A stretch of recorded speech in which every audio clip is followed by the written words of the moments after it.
یا رب میرے یا رب.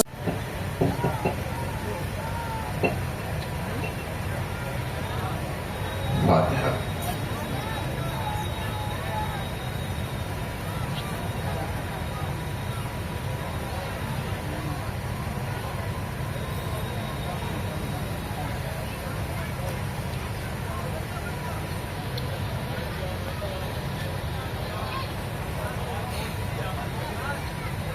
اعوذ باللہ من الشیطان اللعین الرجیم. بسم اللہ الرحمن الرحیم. یا مذکر و شرف للذاکرین الحمد للہ رب العالمین والصلاة والسلام علی اشرف الانبیاء والمرسلین سید العرب والعجم جسمہ مقدس معطر مقدم نور الہدی مصباح الظلم شفیع الامم صاحب الجود والکرم مولانا ابو القاسم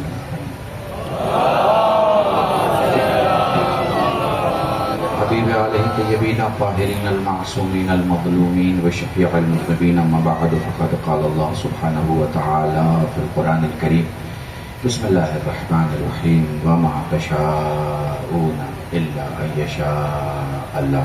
صلوات پڑھیں محمد.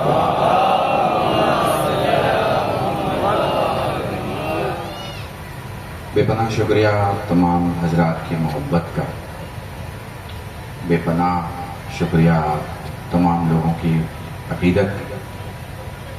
گزر جیسا آپ نے کہا کہ مجھے کل ہی نکلنا ہے کربلا مولا کے لیے، اور میں نے کہا کہ ایسا مسئلہ ہے کہ ہمیں ممکن ہے کہ میں نہ پہنچ پاؤں بیلا پرسا.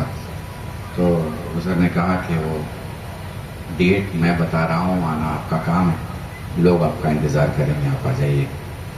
یہ آپ کا اتنا زمین پہ بیٹھا ہوا مجمع، میرے پاس الفاظ نہیں ہیں. وہ سچ بتاؤں،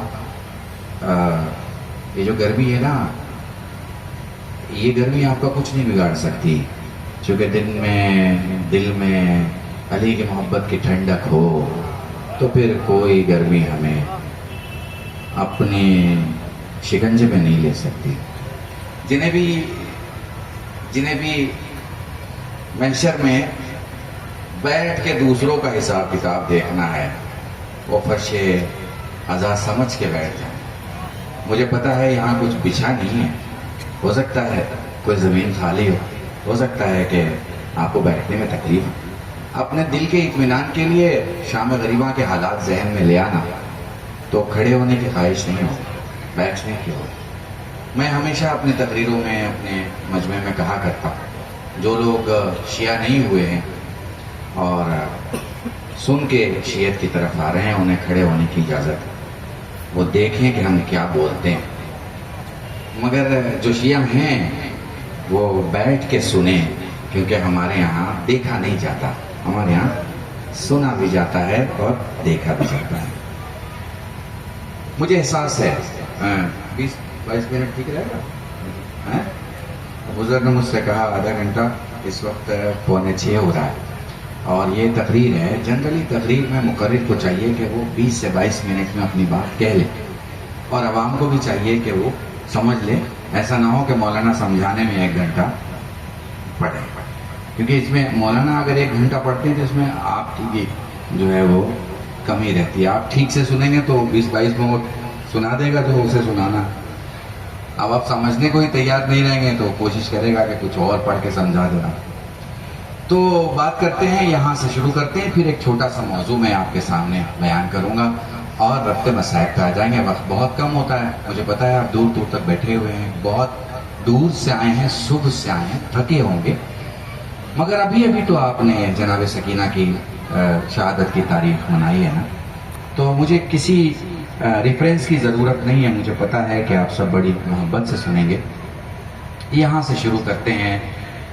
سونا بہت مہنگا ہے، سونا بہت مہنگا ہے، مگر سونے سے زیادہ شرافت مہنگی ہوتی ہے.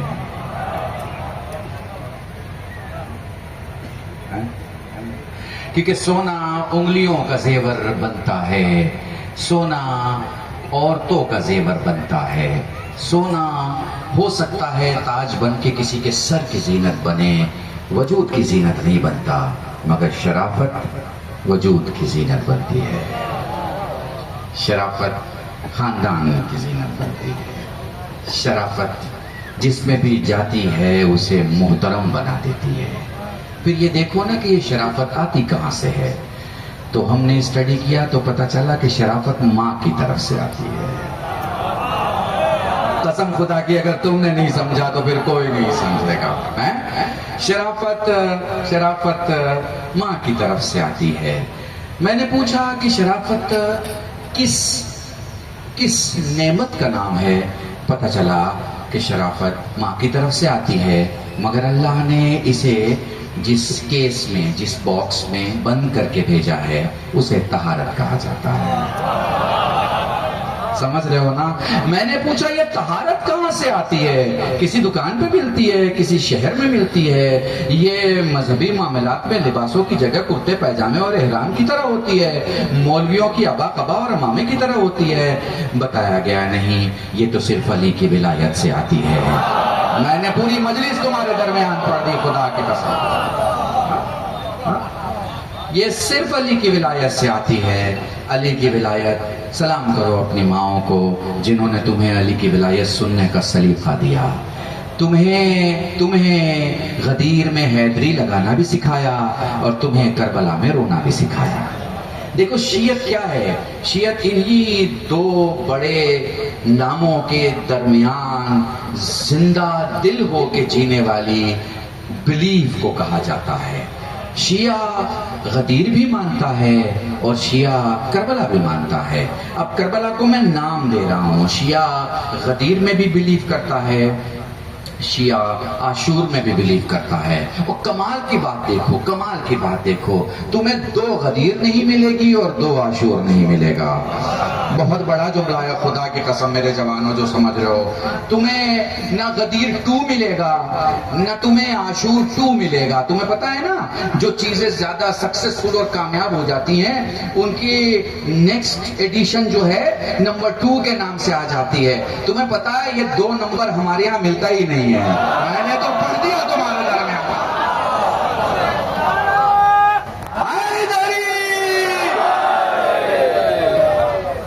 ہمارے یہاں نہ غدیر نمبر 2 ہے نہ ہمارے یہاں عاشور نمبر 2 ہے، یہ دونوں ایک ہے، دونوں میں بڑا رشتہ ہے۔